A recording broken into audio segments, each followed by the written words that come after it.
bên nhà cần cái này tôi chụp Korea trong này lại tây là Item number 59 is ready. cần em đo nên cần em chìm đo nên nhớ hay em tấm cộng mấy này bỏ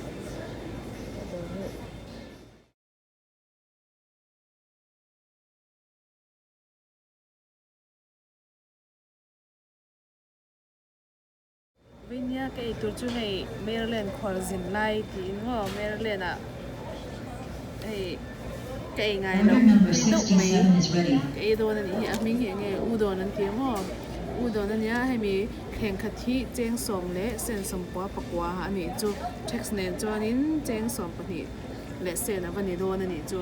cái ấy chỉ là cái tiêu chuẩn hay kẹpใส่ลายลันจีนปวดเก็บเตละจนอันจำเตปรุนเซนเตเล่ให้octopusเตละไก่กวางเตแครอทเตtu rồi đấy hay nghe ô sắp mai cái gì mấy cái số thiếm rồi tiếp cái cầu thiếm rồi cái bữa tu rồi đấy hết tại hen cháo hay cháo mua hay liền quý chi này cháo vẫn cái là ăn quý nén tu rồi đấy hay mua tiếp tục cho nên ăn mà đi radish em nghe ô color này ăn tiếp cho bên em mua ăn không mà nhỉ không cái chơi cái nồi em sáng quý alhang tuy cái này nhé cháo này là em sáng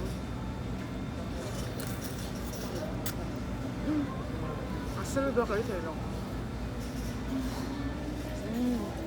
taste chung mà alhang nhìn tóc mấy thú thẳng phát mà cái lẩu alhang này tóc mấy cùng với chặt lẩu thôi tóc lắc cái mấy cắn bể khát tí phết rồi Item number 64 is ready. Cái cầm đấy. Cho nên tôi nó cắn ấy để tụt hết chú ấy ăn làm cái làm chém lò màในtrong lò thì tất cả anh bibimbam bên này bibimbam mà nhà anh ấy bông sa này cắn chả thế là anh nghe tới thì cho hay ăn tùy cần hay ăn trầm cho hay pá cho hay sạp mai cắn tiệm mấy gì cho rồi hay carrot cho hay nghe bún uy ăn cho hay bean sprout mà bibimbap anh nhá hay amasu bên nhá học sinh nghe hay có alhang tóc anh mấy cho hay sauce tổ hệ men hay cucumber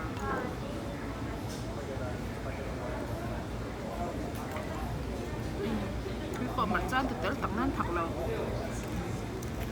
cho nên này nghe cái kimchi kimchi chỗ sẽ tặng nên hay cho nên là mẹ tôi nè cho mẹ có thể được đúng không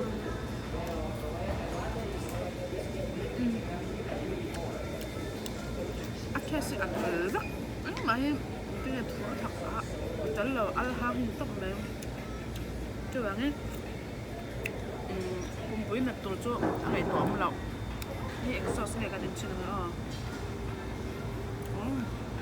chili sauce mấy mấy nè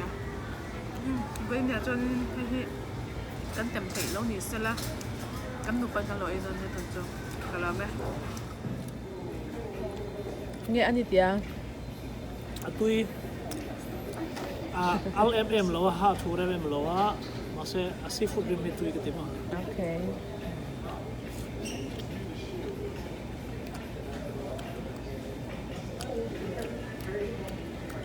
Order number 7 is ready. kẹp mu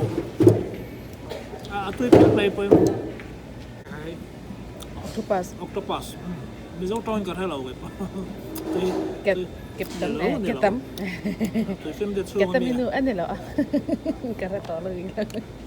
đây kẹp Order number 72 is ready.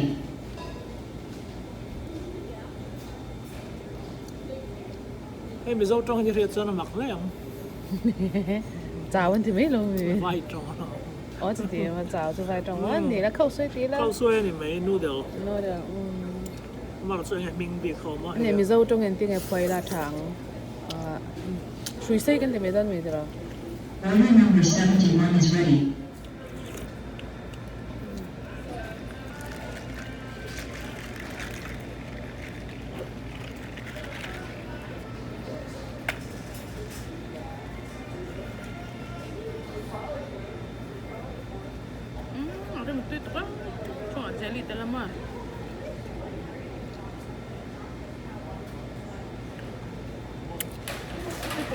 Pero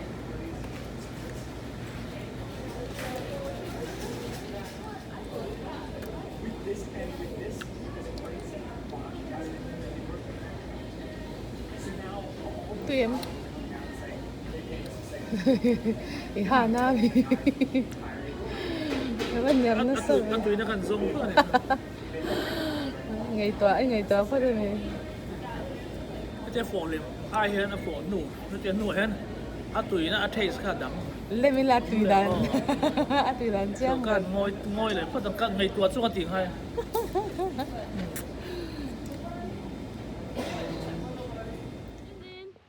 nghe con chị nó ngoài là cái mà nghe con chị mà nó ngoài là cái mà tức là áo this swimming set đó cần nga cái này cái beach mà beach cần cái là beach hơn hay áo this swimming cần nga cái này nó đậu cái nó là chỉ là đậu mấy nó là chỉ là tọt bọn nó mà đậu bọn nó mà tahan he kat nung apa tu ni luman he mani he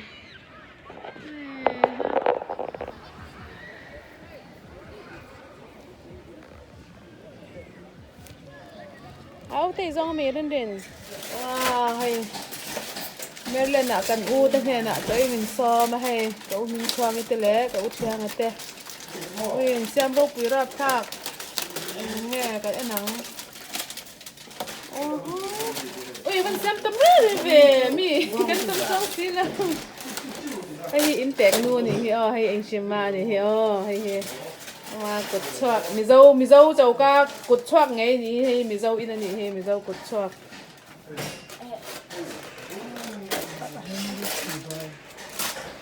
bông sa nền bông saวันไหนอยู่ วันไหนอยู่ อาซีก็เชื่อมเหรอวันไหนอยู่ ที่เราตกบักขาวจันเราบักหน้าเรา只会骗去的，只会骗的， เฮ้ยสลับเนนกายกว้างเนน 只会骗你。 อินด้วยจันออกมา คืออย่างงี้ก็ทับ เพี เพียงมี ยงเลยสงจะ ว้าวอันเจ้าให้จู่ๆเนี่ยก็ใส่มีเจ้าเจ้ากากะติจูมีเจ้าเจ้ากาจนหม้อให้เตียงให้เตลไงตัวละนี่